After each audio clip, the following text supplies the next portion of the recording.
Channel کو visit کرنے کا شکریہ۔ کوشش کیجیے گا ویڈیو کے اختتام تک ساتھ نبھائیں۔ آپ کی رائے میرے لیے بہت اہمیت رکھتی ہے۔ چینل کو سبسکرائب کرنا میرے لیے حوصلہ افزائی کا باعث ہے۔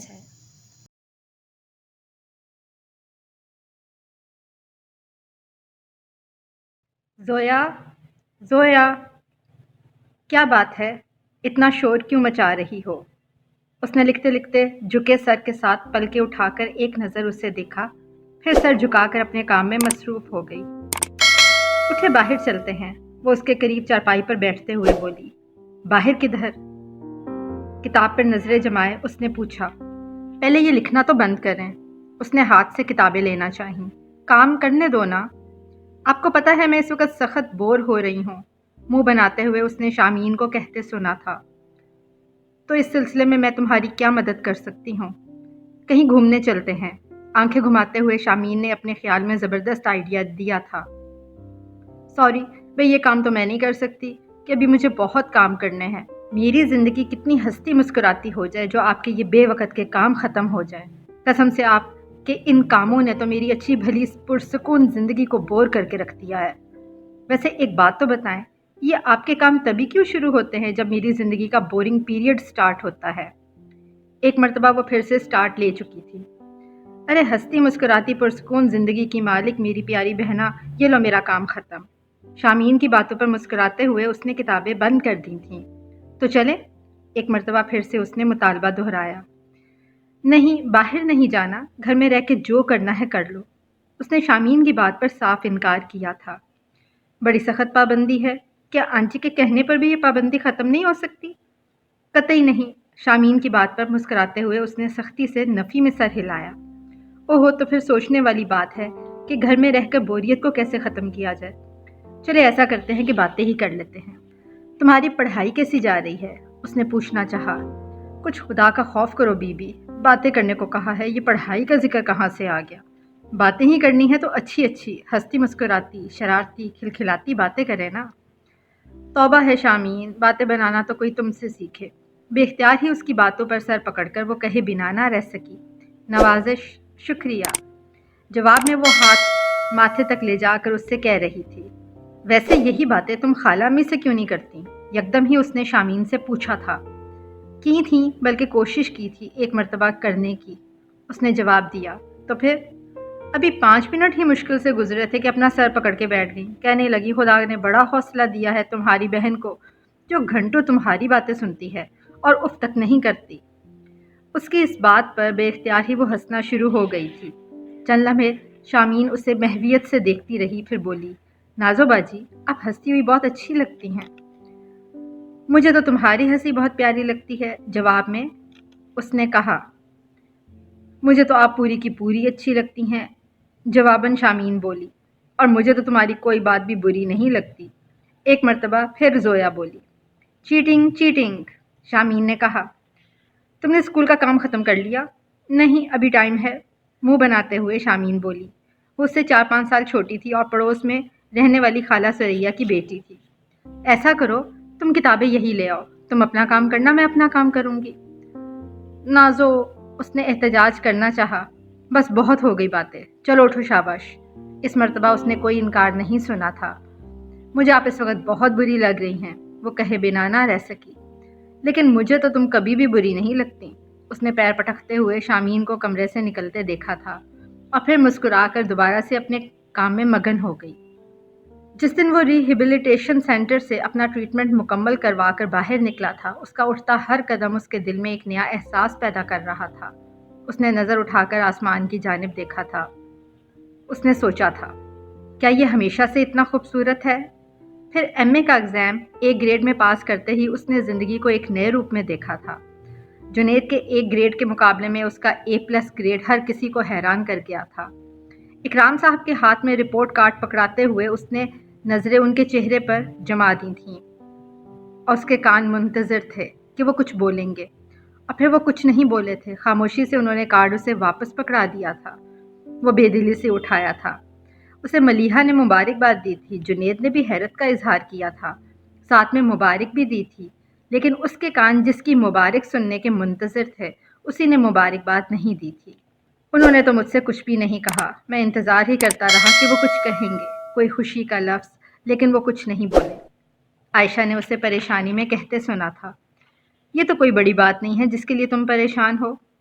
یہ چھوٹی بات بھی نہیں ہے، جنید کی دفعہ تو وہ بہت خوش ہوتے ہیں۔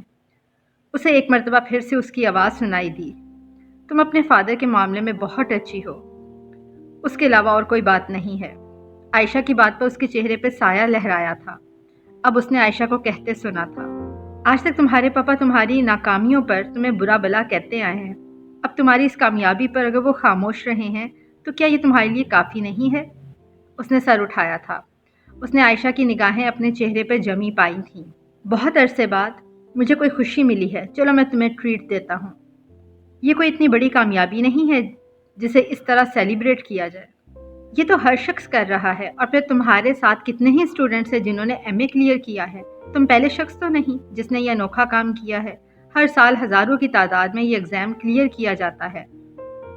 کیا تم میری چھوٹی سی کامیابی بھی شیئر نہیں کرو گی؟ دھیمے لہجے میں اس نے جیسے عائشہ سے شکوہ کیا تھا۔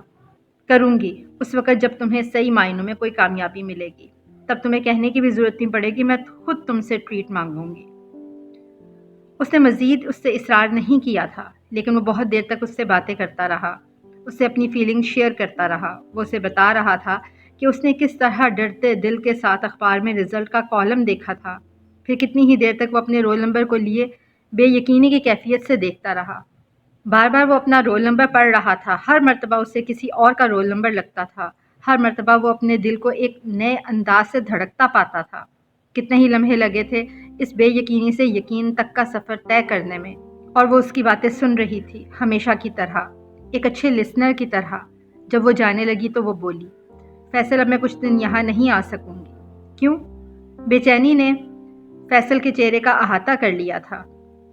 پڑھائی کے سلسلے میں مصروفیت ہوگی، وہ بولی تھی۔ تمہاری فیوچر پلاننگ کیا ہے؟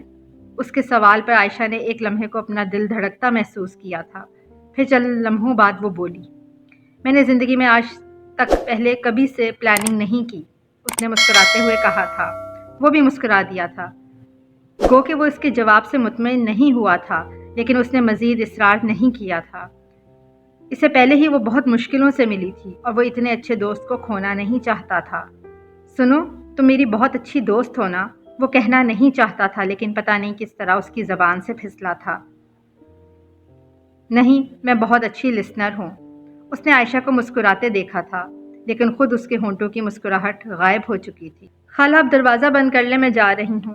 وہ اپنی فائل ہاتھ میں پکڑے کچن کے دروازے میں کھڑی آسما سے کہہ رہی تھی۔ وہ ان کے آگے چلتی ہوئی صحن میں آ گئی تھی۔ نازو، تم کب تک آؤ گی؟ دیکھیں، جب بھی کام ختم ہو گیا۔ اسکول سے نکلنے کے بعد مجھے اخبار کے دفتر بھی جانا ہے، لگتا ہے کہ کلاس اٹینڈ کر کے شام تک ہی آؤں گی۔ تم اتنی محنت کس لیے کر رہی ہو؟ آپ نہ جانے کتنی مرتبہ مجھ سے یہ سوال پوچھ چکی ہیں، میرا جواب بھی سن چکی ہیں، اور آپ بھی جانتی ہیں کہ میرا جواب وہی پہلے والا ہوگا۔ اس کے باوجود اس نے انہیں مسکراتے دیکھا تھا۔ کوشش کرنا تھوڑا پہلے آ جاؤ، آپا سریا کے ہاں چلیں گے، شامین بھی ہفتے سے نہیں آئی۔ آپ کو شامین یاد آ رہی ہے؟ اس نے مسکراتے ہوئے پوچھا۔ ہاں، گھر آتی ہے تو رونق لگا دیتی ہے، جواب میں آسما کے ہونٹوں پر اس نے مسکراہٹ ابھرتی دیکھی تھی۔ جی کوشش کروں گی جلدی آنے کی، اتنا کہہ کر وہ دروازے سے باہر نکل آئی تھی۔ وہ آہستہ آہستہ قدم اٹھاتی بس اسٹاپ تک آ گئی تھی۔ اسے اپنے روٹ کی ویگن کے انتظار میں زیادہ دیر کھڑے نہیں ہونا پڑا تھا۔ 10 منٹ کے سفر کے بعد وہ ویگن سے اتری تو اس نے چند فرلانگ کے فاصلے پر روزنامہ اخبار نئی شہر کا بورڈ پڑھا تھا۔ ہمیشہ کی طرح اس دفتر کی سیڑھیاں چڑھتے ہوئے سوچا تھا، کسی گھر کی جمع ہوتی ردی کا 80% اخبار کا مرہون منت ہوتا ہے۔ وہ دفتر میں چلی آئی تھی، لیکن ہمیشہ کی طرح وہ سیدھی ایڈیٹر صاحب کے کمرے میں نہیں گئی تھی۔ آج اس کے پاس بہت کم وقت تھا اور اسے بہت کام کرنے تھے، اور ایڈیٹر کے کمرے میں جانے کا مطلب یہ تھا کہ وہ گھنٹے سے پہلے وہاں سے نہیں نکل پائے گی۔ ایڈیٹر سے ملنا، اس کی باتیں سننا اس کی مجبوری نہیں تھی، لیکن اس کی مجبوری اس کی ضروریات زندگی اور گھر کا خرچہ تھا جسے صرف روپیہ ہی پورا کر سکتا تھا۔ اس کی مجبوری وہ روپیہ تھا جو اس کے ہر ہفتے اخبار میں چھپنے والے کالم کے عوض اسے ملتا تھا۔ ایڈیٹر کی باتیں سننے کے نتیجے میں ہر ہفتے اس کا باقاعدگی سے کالم شائع ہوتا تھا، نہیں تو اسے ویٹرز لسٹ پر اپنے نام کا انتظار کرنا پڑتا، جو مہینہ اور 2 مہینے کا عرصہ بھی ہو سکتا تھا۔ اور وہ اتنا انتظار افورڈ نہیں کر سکتی تھی۔ ہر مرتبہ وہ ایڈیٹر صاحب کی وہی ہمیشہ کی دہرائی جانے والی باتیں، کاغذ کی مہنگائی، حکومت کی بے جا پابندیاں، کرپشن کے اخبارات پر اثرات کے موضوع پر باتیں سنتے ہوئے سوچا کرتی تھی۔ کبھی کبھی جس بات کے لیے آپ خود پر آئی کانٹ کا لیبل چسپاں کیے یہ خیال کرتے ہیں کہ آپ کے لیے شاید اس دنیا میں اس سے مشکل کام کوئی نہ ہو، وہی سب کچھ مجبوری آپ سے کرواتی ہے، تو کتنے آرام سے وہ سب کچھ کرنے پہ راضی ہو جاتے ہیں جسے خود کے لیے ناممکن سمجھتے ہیں۔ ناگواری سے مجبوری کے تحت وہ ایڈیٹر کی باتوں پر بلا وجہ ہی سر ہلاتے ہوئے کبھی کبھی تو وہ اپنی سوچوں میں اس قدر کھو جاتی تھی کہ بس غائب دماغی کی حالت میں وہ اس شخص کے ہونٹ ہلتے دیکھتی رہتی تھی۔ جہاں اس کے ہونٹ ہلتے بند ہوتے وہ بے اختیار ہی سر ہلا دیتی۔ رمضان صاحب اندر بیٹھے ہیں، پی این نے اسے اطلاع دی تھی، لیکن وہ پہلے سے ہی آفس کے دروازے کی کھڑکی پر لگے پردے سے چھن کر آنے والی ٹیوب لائٹ کی روشنی دیکھ کر جان گئی تھی کہ رمضان صاحب اپنی کرسی پر بیٹھے ہیں۔ نہیں، میں پھر آؤں گی، آج ذرا جلدی میں ہوں، ایڈیٹر صاحب سے کہہ دینا کہ غلطیوں کے نیچے انڈر لائن کر دیں، میں پرسوں آؤں گی۔ وہ تیزی سے پی این کو کہتی ہوئی پلٹی تھی، اس سے پہلے کہ ایڈیٹر صاحب کسی کام سے باہر آ جائیں اور اسے پھر رکنا پڑ جائے۔ دفتر کی سیڑھیاں اترتے ہوئے اس نے ایک مرتبہ پھر سے سوچا تھا، زندگی میں آپ بہت کچھ وہ نہیں کر پاتے جو آپ نے سوچا ہوتا ہے، اور وہ کچھ کرنے پہ مجبور ہو جاتے ہیں جو آپ نے نہیں سوچا ہوتا۔ آخری سیڑھی اترتے ہوئے اس نے رک کر کھلے آسمان پر نظر ڈالی تھی، لیکن انشاءاللہ مجھے وہ سب کچھ کرنا ہے جو میں نے سوچا ہے، چاہے اس کے لیے خدا کو میری تقدیر بدلنی پڑے۔ ایک مسکراہٹ نے اس کے ہونٹوں کا حصار کیا تھا۔ میری نیت صاف ہے، مجھے اپنے خدا سے پوری امید ہے کہ وہ مجھے مایوس نہیں کرے گا۔ شام کو وہ گھر پہنچی تو ہمیشہ کی طرح پہلی گھنٹی پر آسما نے دروازہ نہیں کھولا تھا۔ 5ویں بیل پر دروازہ کھلتے ہی اس نے پوچھا تھا، کدھر تھیں آپ؟ میں چھت پر کپڑے ڈالنے گئی تھی۔ وہ آسما کے جواب سے مطمئن ہو گئی تھی اور اندر کمرے میں چلی آئی۔ چارپائی پر بیٹھتے ہوئے اس نے فائل چارپائی کے ایک طرف رکھی تھی اور جھک کر جوتوں کے اسٹریپ کھولنے لگی۔ کھانا لاؤں؟ میں ادھر ہی کھا لیتی ہوں۔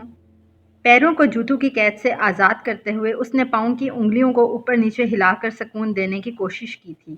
آپ تیار ہو جائیں، پھر سریا خالہ کی طرف چلتے ہیں، اس نے چارپائی سے اٹھتے ہوئے کہا تھا۔ آج رہنے دو۔ کیوں؟ میری طبیعت ٹھیک نہیں ہے۔ اس نے ان کے لہجے کا بوجھل پن محسوس کیا تھا۔ آپ نے دوائی کھائی تھی؟ وہ ان سے پوچھ رہی تھی۔ ہاں۔ تو چلے ڈاکٹر کو دکھا لاتے ہیں، ایک مرتبہ پھر اس نے کہنا چاہا تھا، لیکن آسما نے اس کی بات کے جواب میں بولا تھا، نہیں نازو، بس ایسے ہی سستی سی ہے، چلیں آپ آرام کر لیں، میں خود ہو آتی ہوں۔ آج مجھے بھی شامین کی یاد آ رہی ہے، اس نے زیادہ اصرار نہیں کیا تھا۔ چلو پھر میں بھی چلتی ہوں، اس نے حیرت سے آسما کو کہتے سنا، لیکن پھر مزید سوال نہیں کیا۔ شامین سے باتیں کرتے ہوئے بھی اس نے نوٹ کیا تھا کہ خالہ چپ چپ سی تھیں، وہ سریا خالہ کی باتوں کے جواب میں بس ہوں ہاں کر رہی تھیں۔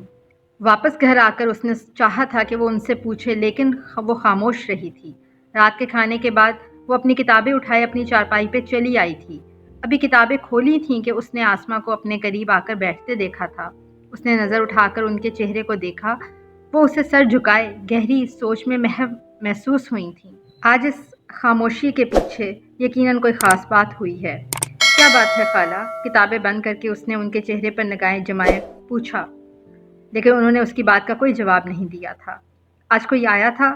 اس کے دل میں خدشہ ابھرا تھا۔ اس نے خالہ کو اس بات میں سر ہلاتے دیکھا۔ پیسے لینے کب آئے گا مالک مکان؟ اس نے خالہ کے جھکے چہرے سے پانی کے قطروں کو گرتے دیکھا تھا۔ یہ تو چھوٹی سی بات ہے، آپ ایسے ہی پریشان ہو رہی ہیں۔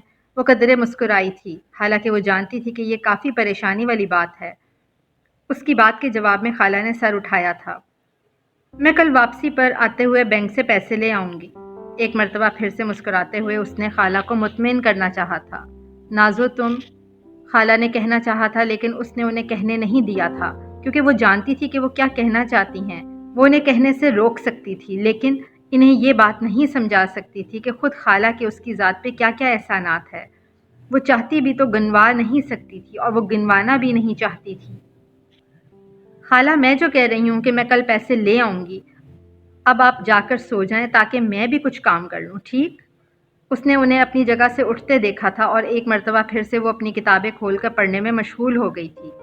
کتنے ہی دن وہ یونیورسٹی جاتا رہا تھا، کتنی ہی دیر وہ اسی بینچ پہ بیٹھا اس کا انتظار کرتا رہتا، لیکن وہ نہیں آئی تھی، اس نے کچھ دنوں کا کہا تھا اور وہ کچھ دنوں کا عرصہ 15 دن پر محیط ہو چکا تھا۔ تب اسے احساس ہو رہا تھا کہ اس نے کبھی اس سے کانٹیکٹ نمبر ہی نہیں لیا تھا، اور تب وہ سوچ رہا تھا کہ اب جب بھی وہ آئے گی سب سے پہلے وہ اس سے اس کا موبائل نمبر لے گا۔ یہ سوچتے ہوئے اسے 15 دن ہو گئے تھے، لیکن وہ نہیں آئی تھی۔ اتنے دنوں میں اس کے پاس بہت سی باتیں اکٹھی ہو چکی تھیں، وہ جو اسے بتانا چاہتا تھا۔ روز وہ اس بینچ پر بیٹھ کر ان باتوں کو ذہن میں دہرا کر اس کا انتظار کرتا رہتا، اور اگلے دن وہ نئے سرے سے ان باتوں کو دہرا رہا ہوتا تھا۔ پھر ایک شام وہ گھر آیا تو ملازم نے اس کے ہاتھ میں خط دیا تھا۔ صاحب، یہ آپ کا خط آیا ہے۔ بے دلی سے اس نے نیلا لفافہ ہاتھ میں پکڑا تھا اور آہستہ آہستہ قدم اٹھاتا ہوا اپنے کمرے میں چلا آیا تھا۔ عائشہ آج بھی نہیں آئی تھی۔ وہ 1.5 گھنٹہ بینچ پر بیٹھا اس کا انتظار کرتا رہا تھا۔ کمرے میں پہنچ کر اس نے لفافہ بیڈ کے سائڈ ٹیبل پہ رکھ دیا تھا اور خود بیڈ پر بیٹھ کر کتنی ہی دیر تک فرش کو دیکھتے ہوئے عائشہ کے بارے میں سوچتا رہا تھا۔ پھر وہ لیٹ گیا تھا۔ کچھ دیر بعد اس نے نامحسوس انداز میں ہاتھ بڑھا کر سائڈ ٹیبل پر رکھا نیلا لفافہ اٹھا لیا تھا۔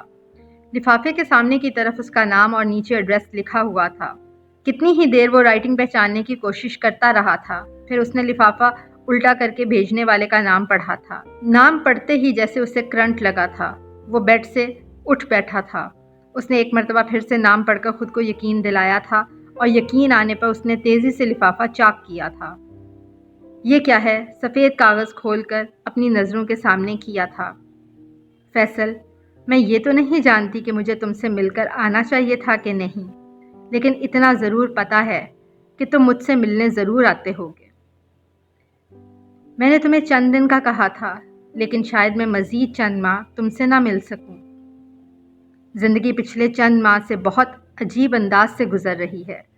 میں چاہوں بھی تو نہیں لکھ پاؤں گی وہ تمام واقعات جو میرے ساتھ ان چند ماہ میں پیش آئے، وہ تمام احساسات جو میں نے محسوس کیے، لیکن اس بات کی خواہش ہے کہ جب تم سے ملوں تو تمہیں تمہاری منزل کے چند قدم اور قریب پاؤں۔ میں آج کل اسلام آباد میں ہوں، لیکن کل شاید میں یہاں نہ ہوں، اور اگلے چند ماہ کا مجھے خود علم نہیں ہے۔ فقط گڈ لسنر۔ اس نے کئی مرتبہ اس خط کو پڑھا تھا۔ پھر اس نے اٹھ کر اپنی الماری کا لاکر کھول کر خط اس میں رکھ دیا تھا۔ میں خدا سے دعا کروں گا کہ وہ تمہاری خواہش پوری کرے، یہ سوچتے ہوئے اس کے ہونٹوں پر مسکراہٹ ابھر آئی تھی۔ پھر وہ دوبارہ سے اس سے ملنے یونیورسٹی اسی بینچ پر نہیں گیا تھا، لیکن وہ ہر نماز پڑھنے کے بعد دعا مانگتے وقت عائشہ کو کبھی نہیں بھولتا تھا۔ جب hard and soft computer course کرنے کے بعد اس نے ایک فارن کمپنی میں جاب کے لیے اپلائی کیا، اپائنٹمنٹ لیٹر ہاتھ میں لیے وہ کتنی ہی دیر بے یقینی کی کیفیت میں اسے دیکھتا رہا، اور پھر یقین آنے کے ساتھ اس کے دل نے شدت سے خواہش کی تھی کہ کاش عائشہ سے وہ یہ خوشی شیئر کر سکتا۔ کتنی ہی دیر وہ سائڈ ٹیبل پر رکھے اپنے ہاتھوں کی انگلیوں کو ایک دوسرے میں الجھائے کرسی پر بیٹھا یہ سوچتا رہا کہ وہ اس خوشی کو کس کے ساتھ شیئر کرے۔ پھر کچھ سوچتے ہوئے وہ اپنی جگہ سے اٹھ کھڑا ہوا اور تیز تیز قدم اٹھاتا وہ گاڑی کی چابی اٹھائے باہر کی جانب بڑھا تھا۔ گیراج سے گاڑی نکال کر سڑک پر ڈالتے ہوئے اس نے پہلی مرتبہ ڈرائیونگ میں اتنا مزہ محسوس کیا تھا، اور پھر 10 منٹ کی ڈرائیو کے بعد لفٹ سے تیسری منزل جاتے ہوئے اس نے اپنے دل کو عجیب انداز سے دھڑکتے محسوس کیا تھا۔ چند لمحوں بعد وہ دروازہ ناک کر کے اندر داخل ہو گیا تھا۔ سامنے ٹیبل کی دوسری جانب آفس چیئر پر بیٹھے وجود نے اسے سوالیہ انداز میں دیکھا۔ کیا بات ہے؟ اسے سمجھ نہیں آیا کہ وہ کیا جواب دے، بس چند قدم آگے آیا تھا اور ہاتھ میں پکڑا کاغذ اس نے ٹیبل پر رکھ دیا تھا۔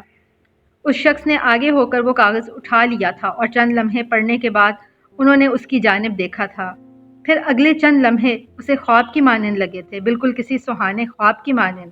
اس نے بے یقینی کے عالم میں اکرام صاحب کے الفاظ سنے تھے، Faisal I am proud of you. اس نے اکرام صاحب کے چہرے کو دھندلاتے دیکھا تھا، اور پھر اگلے ہی لمحے وہ اپنی آنکھوں میں آئی نمی چھپانے کی خاطر سر جھکا گیا تھا۔ زندگی میں بہت سالوں کے بعد اس نے اکرام صاحب کے ساتھ طویل گفتگو کی تھی، بنا کسی خوف، کسی جھجک کے، بنا کسی کمپلیکس کے۔ وہ ہر پوچھے جانے والے سوال کا جواب بہت اعتماد کے ساتھ دے رہا تھا۔ 1 گھنٹے کی طویل گفتگو کے بعد اس نے اکرام صاحب کے آفس سے نکلتے ہوئے سوچا تھا، میں اپنی زندگی کے ان لمحات کو شاید کبھی فراموش نہ کر پاؤں۔ اور وہ اس رات بھی عشاء کی نماز پڑھنے کے بعد دعا میں عائشہ کو نہیں بھولا تھا۔